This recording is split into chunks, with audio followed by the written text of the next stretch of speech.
మా సీతక్క గారికి ఒక సూచన చేస్తున్నా.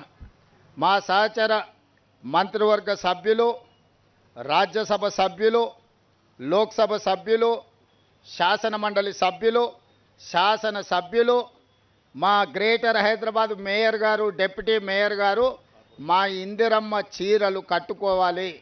మా కార్పొరేషన్ చైర్పర్సన్స్ కూడా ఇందిరమ్మ చీరలు కట్టుకోవాలి. మా ఐఏఎస్ ఐపీఎస్ అధికారులు కూడా ఇందిరమ్మ చీర కట్టుకొని ప్రజలందరికీ కనిపించే విధంగా మీ సోదరుడు రేవంత్ అన్న తెలంగాణ ప్రభుత్వం ఇచ్చిన చీర మా ఆడబిడ్డలందరూ కట్టుకున్నారు, కట్టుకుంటారు.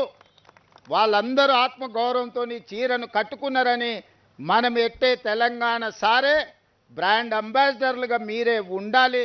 ప్రతి ఆడబిడ్డకు కూడా సీతక్క ఈ సారే నజరానాను పంపించాల్సిందిగా పేరు పేరున వాళ్ళందరికీ సీతక్క బాధ్యతగా చేర్చాలి. వాళ్ళకి లేదు, మంత్రుల భార్యలకు అంటారు కానీ పంపిస్తే వీళ్ళు కట్టుకునేటట్టున్నారు.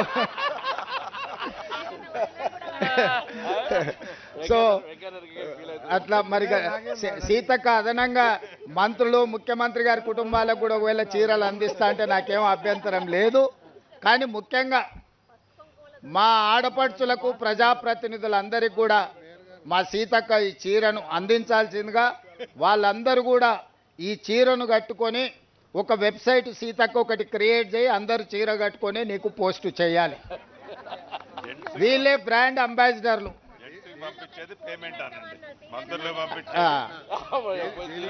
ఇక్కడ ఆర్థిక మంత్రి, మన రెవెన్యూ శాఖ మంత్రి గారు సూచన చేసిండ్రు, బాగానే ఉంది.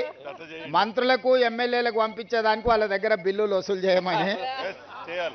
సో వాళ్ళందరికీ మా మహిళా సంఘాల వాళ్ళు అక్కడ శిల్పారామంలో మనం 3.5 ఎకరాలు ఇచ్చినాం కదా, అక్కడ షాప్లో పెట్టి వీళ్ళందరినీ కొనకపోయినా ప్యాకింగ్ పంపించేసి ఆ బిల్లు తెప్పించుకోక, లేకపోతే నెల జీతాలలో వీళ్ళతో కోతలు విధిస్తా బ్యాంకులో చెప్పి.